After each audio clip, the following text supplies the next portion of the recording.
The founder of Theranos, Elizabeth Holmes, is on trial here in San Jose for actually defrauding investors. And her company, Theranos, was once worth $9 billion. And so what I want to do is I want to talk about three things related to business lessons from this. The first one is, why did she do this? And the importance of us using game theory, to kind of understand what the reason is that people in business act irrationally. Number two, what I'll talk about is how to decrease the chances of you getting defrauded with investments. And the third thing I'll talk about with respect to Elizabeth Holmes and Theranos is I'll quickly teach you how to tell if someone is lying, based on lessons I learned in the hedge fund industry in person from 25-year FBI and CIA veterans. All right, let's kick it off with why. We always need to understand that most entrepreneurs are really, really positive people. And that's cool. That's cool. And it's one of the reasons why they're successful. And when I used to work in the venture capital industry, when founders told us their expectations of revenue growth in the early years, we would always discount that by at least 50%. And CEOs on television are also extremely positive about their company, of course. And that's how they made CEO. And this is a funny picture. It's the only one I could find in Adobe stock images. Yes. But if CEOs are very positive, then investors and customers love it, and their employees' morale increases a lot, okay? And successful founders and CEOs are similar in that they're very positive and they're amazing salespeople, okay? And what I'm about to say is not implying that what Elizabeth Holmes did was right. It certainly was not. But I want to talk about why she did it, okay? So what she did was she idolized Thomas Edison, who's the inventor, of course, of the light bulb. And what she did was she actually named the Theranos product the Edison. That's what it looks like there in the corner. And investor fraud has occurred for many, many years. This is nothing new. Now, Thomas Edison was not ethical, as he actually lied to many investors over the years, about the effectiveness of his products. And he actually screwed over Nikolai Tesla as well. But he lied about the effectiveness of his products, which actually allowed him, it worked, but it was wrong. It allowed him to raise money. And then after he raised the money, then he used the proceeds to actually make the product. And he even defrauded J.P. Morgan. J.P. Morgan hated to have his picture taken there, all the time. He even defrauded J.P. Morgan when J.P. Morgan invested in his company. And his company at the time was called the Edison Electric Light Company. And J.P. Morgan fired him because he was unethical. He fired Thomas Edison. And he renamed the company General Electric. So yes, there's a very long history of founders that have lied to raise money. Now, Elizabeth Holmes lied that the product worked because her business idol, crooked Thomas Edison, did that for years. And the problem is not only did she defraud investors, even worse, she defrauded patients. And I'm not saying that all CEOs are liars at all, but when CEOs make a positive, qualitative statement, please always do your own research on the company and understand that these people can sell, okay, CEOs.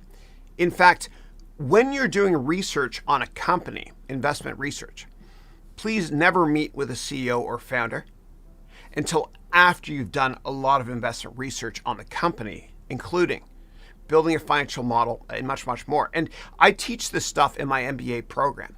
And if you go to my website, haroon.education.com before September 10th, you can sign up for my free web class where what I'm going to do is I'm going to give you a massive 100-step framework in Microsoft Excel and other formats that will help you do research on companies.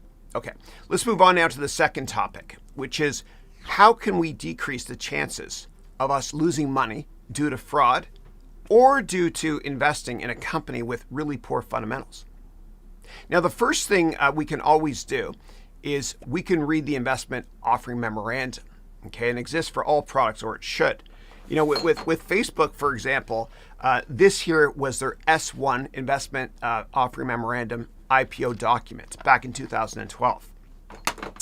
So for private companies, I always want you to ask for the investment offering memorandum that the company's lawyers made for you, okay, before investing. And if they don't have one, please don't think about investing. And if they do have one, and if it's a big investment for you, what I want you to do, please, is I want you to call a lawyer, or I want you to go to LegalZoom.com or the equivalent of LegalZoom.com in your country and have a lawyer read the investment offering for you. Now, quick bonus points if anybody can tell me what show this is from. And I personally always hired lawyers to read my employment contracts, when I worked for other people in the past. And that saved my family and I big time. Yes, it sucks to pay the legal fees, but I promise you it's worth it. Also, get your accountant to quickly review the investment document if you want to put that investment into your tax savings or retirement savings account. Because sometimes after you invest, you can't move it into a retirement account. And your accountant might also convince you not to invest in the company anyway. Now, as a very quick side note, if a friend asks you to invest in their company, I want you to ask yourself, why am I so lucky to be given this investment opportunity? And it might be because nobody else will invest. And I say that with love in my heart, because if you invest, it can destroy your friendship. As people change a lot, you'll see when it comes to money. Now, in my MBA program, I have many templates and tools and arrows in your quiver for you to use to do deep due diligence on any type of company, whether it's a private company or a public company. Okay, let's quickly chat about how to tell if a CEO is lying. It's actually pretty simple. It's when they move their lips. So sorry, that was awful dad humor. No more today, I promise. There's actually 4 ways to tell if someone is lying. And when I worked in the hedge fund industry, this helped me a lot with my short positions. And at one massive hedge fund I worked at, management hired ex-CIA and ex-FBI employees to train us to look for signs that the person that we're meeting with are lying. And this saved me a lot of money. Okay. And at least one of the following 4 criteria I'm about to chat about, at least one of the following 4 criteria must be correct in order for us to potentially assume someone might be lying. Okay. Number 1, the CEO rambles when answering a simple question, so long, boring answers. Number 2, when the CEO touches their face more often when answering a question as well. And also, if the CEO breaks eye contact with you when answering the question, okay, unless it's their demeanor. And to be intellectually honest, I look down a lot. It's just the way I am. Oh my God, I'm rambling. Maybe I'm lying about that. I don't know. But I got this picture of Mr. Bean here from the Olympics in England. It was amazing. He did the opening ceremony. He was pretending he was playing the piano. It was hysterical. Okay. Lastly, number 4, if the CEO shakes their foot a bit, unless they've had too much coffee, but if they shake their foot a bit, then the shaking is something that can maybe indicate that they're nervous or they're lying. And this is something that lie detector tests can detect as well.